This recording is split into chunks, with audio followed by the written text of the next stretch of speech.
জয়ের জন্য খেলেনি ভাই, এটা জয়ের খেলা না। প্রথম পাওয়ার প্লেতে 6 ওভারে 40-এর নিচে মনে হয় রান, এখানে 6 ওভার লাগতো মিনিমাম, তো আমি আশা করি 50 আপ, 50 আপ, তাহলে একটা আশাবদ্ধ। উইকেট টিকে রাখছে ঠিক আছে, বাট পরের দিকে উইকেট একটার পর একটা যাচ্ছে আসে।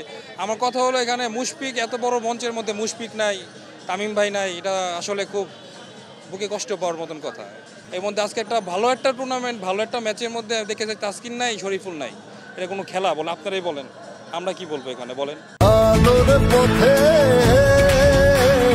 নতুন দিশা। আমার দর্শক, আমরা খেলা দেখে আর চলে যাই, কথা বলার কিছুই নেই ভাইয়া। প্রথমে আমরা টসে জিতে যদি ব্যাটিং নিতাম, একটা গুড স্কোর দিলে ইন্ডিয়া একটু প্রেসারে থাকতো। আমরা তো দেখতেছি যে ধারাভাষ্যকরা বলতেছে এটা ব্যাটিং পিচ, প্রথমে ওটা ভুল করছে শেষ, তারপরে বোলিংয়ে মনে করেন যে করছে যা করছে ব্যাটিং পিচ। কিন্তু আপনার 197 টার্গেট, আপনার যদি ওপেনিং ব্যাটসম্যানে 31 বলে 29 করে তানজিম হাসান তামিম, তাহলে আপনার ম্যাচ তো ওখানে হারিয়ে গেছেন। আমরা আশা করছিলাম পাওয়ার প্লেতে 60-70 নিলে প্রেশার মুক্ত থাকবে, মিডল অর্ডারের ব্যাটসম্যান ভালো খেলবে। কিন্তু ওরা কি করছে, আপনার 197 টার্গেট, আমার ওভাবে ব্যাটিং করতে হবো, আমি আউট হয়ে গেলে যাবো, কিন্তু ওই যে লিটন দাস 10 বলে 13 ওইটা, কিন্তু তানজিম হাসান বল বেশি খাইছে। আমার মনে হয় বাংলাদেশ ম্যাচটা এখানে হারিয়ে গেছে।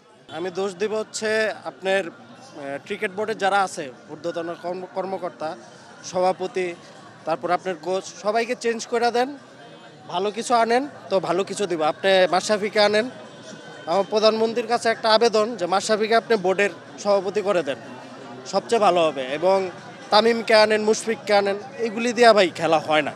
বিশ্বকাপের মতো একটা বড় আসরে লিটন কুমার দাসের অব্যাহতভাবে টেস্ট টেনিসের মতো যে পারফরমেন্স, এটা যদি বিসিবি টুর্নামেন্ট যদি নড়ে, তাহলে আমরা ভবিষ্যতে কিছু আমাদের জন্য এখন অজুহাত তৈরি করা আছে যে আমাদের নেক্সট টার্গেট আগামী বিশ্বকাপ। এটাই আমাদের বড় বড় মতোই যে অতীতে যে আমাদের এভাবে হয়ে এসেছে। আজকে তাড়াহুড়া করে খেলছে, কারণ তাদের সুপার 8-এ ওঠা মানেই তাদের জন্য ফাইনাল খেলা। তারা আজকে অনেক তাড়াহুড়া করে খেলেছে, কারণ তাদের আবার বাসায় যেতে হবে। বাসায় গিয়ে তাদের পরিবার ওয়েট করছে, তারা তাড়াতাড়ি যেন খেলে আউট হয়ে তারা যেন তাড়াতাড়ি বাসায় আসতে পারে। মুস্তাফিজের বোলিং আস্তে আস্তে স্লো উইকেটে সে অনেক ভালো বোলিং করে, এসব রান উইকেটে সে এত ভালো বোলিং করতে পারে না। আজকে শরীফুলকে মিস করছি, কারণ 3টা যদি পেসার নিত তাহলে বাংলাদেশ আরও ভালো করতে পারতো। 2টা পেসার নিয়েছে, এটা বাংলাদেশ ভুল করেছে। বাংলাদেশ খেলার জন্য খেলছে, জয়ের জন্য খেলে নাই। বাংলাদেশ জয়ের জন্য খেলতো তাহলে আমাদের পাওয়ার প্লেতে রান হইতো। আজকে বাংলাদেশ খেলার জন্য খেলছে, জয়ের জন্য খেলে নাই। আর সব দোষ হলো গিয়ে আপনার বিসিবি, বাংলাদেশ বোর্ডের, বাংলাদেশ ক্যাপ্টেনের, শব্দ সেই জায়গায়, আর কোনো কিছুই না। শান্ত কি করছে? লিটন দাসরা কেন খেলাইছে? লিটন দাসরা কেন খেলাইছে আমার প্রশ্ন এই জায়গায়। আজকে কি করছে? লাস্ট ম্যাচ কি করছে? কারণ কি? খেলানোর কারণটা কি? ফাইজলামি, আমাদের ইমোশনাল নিয়ে খেলা, আর কোনো কিছুই না।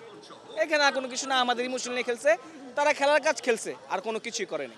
বাস এখানেই ইনাফ। বাংলাদেশ বোর্ডের প্রবলেম, বাংলাদেশ টিমের প্রবলেম, বাংলাদেশ ক্যাপ্টেন্সিদের প্রবলেম, যত মধ্যে এই জায়গা ঠিক না হবে আমাদের আসলে খেলা দেখাটা বৃথা, আর কোনো কিছুই না। এখানে কিছু বলার নাই, বলার এক জায়গায় শুধু যে আসলে তারা খেলে, আমরা খেলা দেখি, আমাদের মন ভাঙে, তাদের ইচ্ছা মতো তারা খেলে, আর কোনো কিছু এই জায়গায় বলার নাই আমার। এইরকম আসলে খেলা আমরা আশা করি না, আর আশা করলে আমরা আসতাম না দেখতে। এই জায়গায় কাজ বাদ দিয়ে, কেউ লেখাপড়া বাদ দিয়ে, কেউ বিজনেস বাদ দিয়ে এখানে কেউ আসতো না। তারা মজা করে খেলে, আমরা খেলা দেখি, আমাদের মন ভাঙে, তারা খেলে, বাস ইনাফ, আর কিছু এখানে বলার নেই।